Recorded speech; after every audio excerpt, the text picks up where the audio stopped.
Today, we're joined by Rirhandzu Nukeri, the visionary behind Bar Clothing. Her designs weave together Tsonga heritage, familiar legacy, and contemporary fashion, creating knitwear that tells powerful African stories.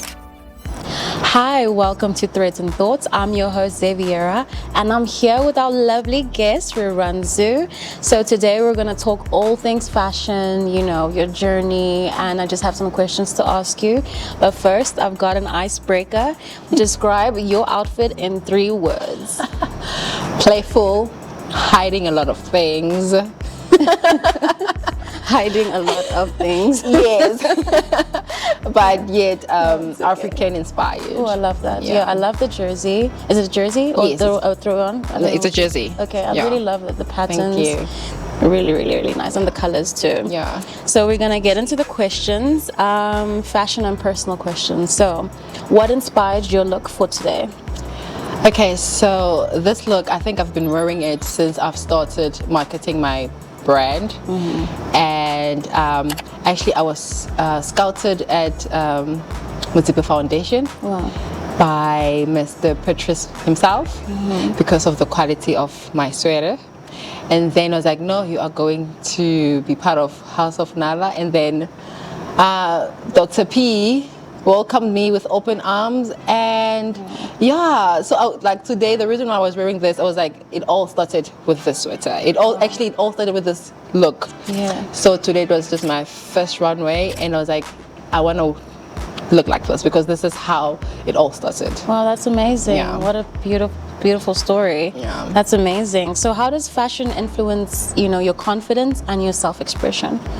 It does influence my confidence because I find fashion to actually have its own voice. Someone might look at me and then they can interpret whatever that they see by how I look. And then the next person can just look at me and then they find me intriguing, So I feel like fashion, you can really express yourself when it comes to whatever that you put on, because I feel how you present yourself first and how you put everything together, it says a lot about what you are thinking, but it doesn't say a lot about who you are. That's one thing that we need to take away from, because I might be looking like this tomorrow or today, and then tomorrow I'm wearing a fitted dress with my hair up. I'm still the same person. It's just that I feel like that.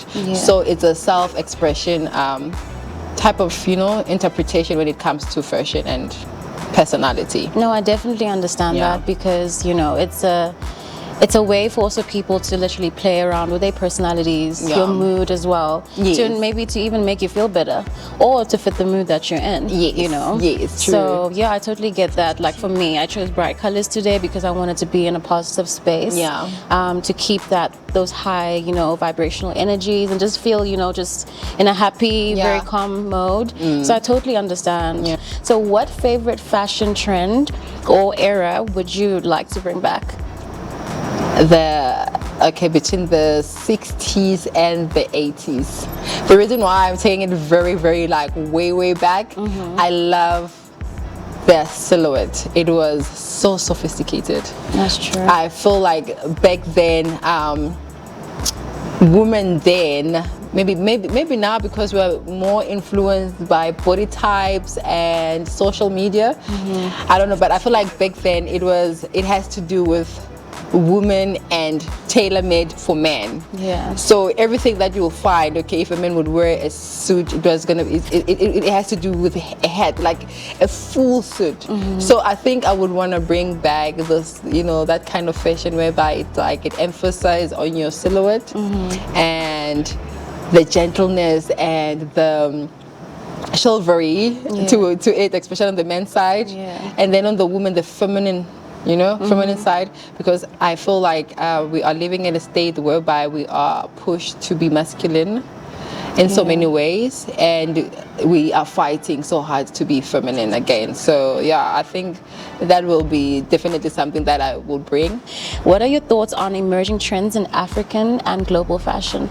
Now I feel like we are chasing a lot of clout in terms of fast fashion, and then we no longer appreciate the quality that comes with it. Yeah. And looking at globally, like anything goes now. It's here today, tomorrow is gone. It's a fast trend that will happen today. Yeah. You're wearing it today, tomorrow you don't want to wear it. You don't want to wear it anymore because already someone have seen you wore it. Yeah.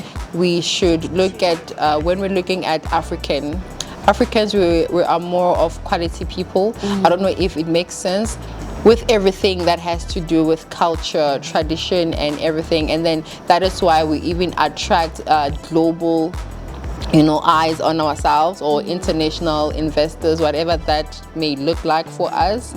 But it's a slow growing industry, but yet it's a very fast one in terms of fast fashion. Yeah. So we no longer appreciate the fact that, if I'm wearing this sweater, my daughter could be wearing the very same sweater in the next 20 years because looking at quality and all of those things. So in terms of, the fashion industry, what are your thoughts on the impact of sustainability in fashion, fast fashion versus ethical fashion? Well, okay, so because there's so much that is being used in terms of we'll try to want to recycle as much waste which is there, but now I just feel because of a lot of things which is happening around the world and global crisis and everything, fashion industry now, it's one of the things whereby it's even impacting our global, in terms of there's too much of wasted clothes that they don't even last, whereby we can actually recycle and keep recycling, and then like we would have like sustainable products, because I've seen somewhere whereby they use clothing to make chairs and all of those things, and that is a good initiative. I understand that is true. I mean, with the idea that you said in terms of using, the extra into like a different way into furniture or anything, I think that's a great idea. So hopefully we see more of that. So also, what are your predictions of fashion in the future, well, for this year 2025? My projecting for 2025, I think that we are growing, right? We are growing, and it's going to be an exciting year when it comes to fashion, because I cannot wait to see upcoming designers like myself doing amazing work. And it's just, I just feel like there's so much out there, to be discovered, and to play with different textures and different fabrics and all of those things. So it's gonna be an exciting 2025. My prediction is that fashion is moving forward. That's amazing. I'm looking forward to see what you have in store. I'm looking forward to that. So in terms of culture and personal influence, how does culture influence your personal style? Okay, so I'm Tonga, right? We love color blocking. No, we are color blocking actually. I think we love color blocking is underrated. We are color blocking, and that's how it influenced my style when it comes to bright colors. And culturally, I love to explore like your Western, Eastern, North, South cultures. I feel like it's a beautiful thing, because in so many ways we are intertwined when it comes to the things that we tend to celebrate, the things that we tend to even speak, like our language. We are one actually. African people, we are actually one. So that's what actually inspires me. And like mud patterns, like different types of patterns that actually has stories behind them. Like my sweater, like this whole thing, it's bed of harvest. So if you understand farming, like that whole bed, when like it comes to fruition, then you harvest. So it's the same thing with this. So the powerfulness of knowing that, okay, you are harvesting, then it actually helps you to understand your culture and the things that is embedded in it. Oh, I like that. So I know you're a great designer, but I want to ask, who are your favorite designers or brands you look up to? Okay, first and foremost is I'm a Xhosa. Hey. And Malondi. Nice. And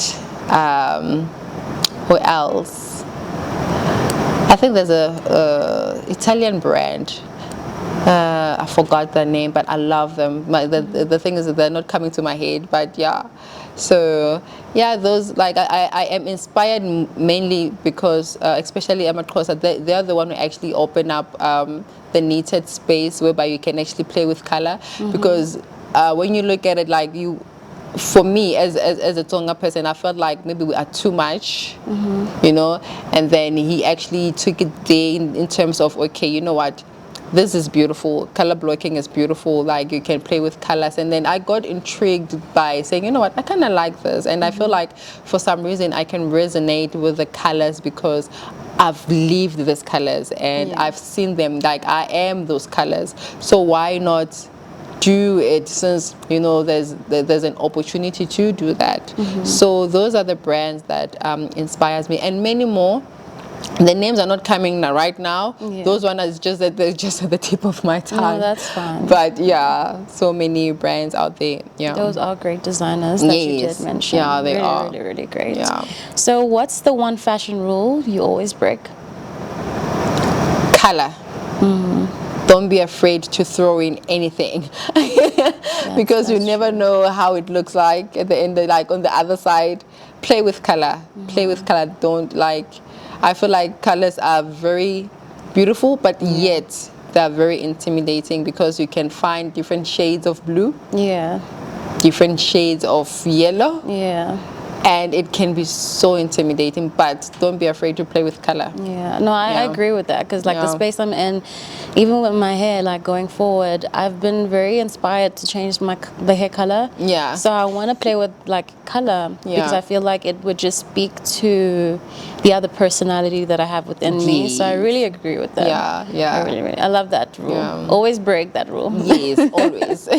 All right, so final thoughts. Do you have any fashion tips to our viewers who are watching all around the world? Well, fashion tips, I would say don't follow trends too much. Try to learn what is it that is your style.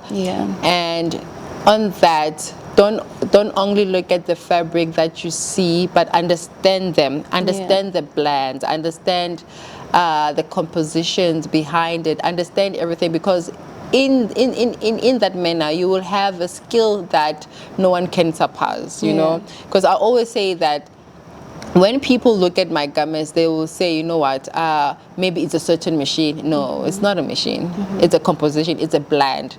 It's the thinness of the thread. It's the thinness of everything. You understand? And how you compose them and blend them together to actually give you that quality that you're looking for. So I don't want people thinking that, you know what, if I buy a certain machine, then it's gonna do a miracle. No, there's no miracle. You have to learn blends, especially when you're in this fashion space. It's gonna help you a lot. I appreciate that. I'm sure they also appreciate you know, the word of advice. So could you let our audience know where to follow you on your social media platforms? Yes, you can follow me at bar_clothing_SA. And by the way, bar stands for Beautiful African Raiment. So and thank you so much. Thank you to Rirhandzu, right? I got that right? Yes. All right, and thank you to AFI, and thank you to everybody who's watched, and take care from myself, Xaviera, on Threads and Thoughts. Thank you for tuning into today's episode. Make sure to subscribe to our YouTube or Spotify pages and sign up at shop.africanfashioninternational.com so you don't miss out on exclusive updates and offers. Don't forget to visit the House of Nala at the one and only Cape Town and Sandton City for your signature look. Until next time, stay bold, stay intentional, and stay you.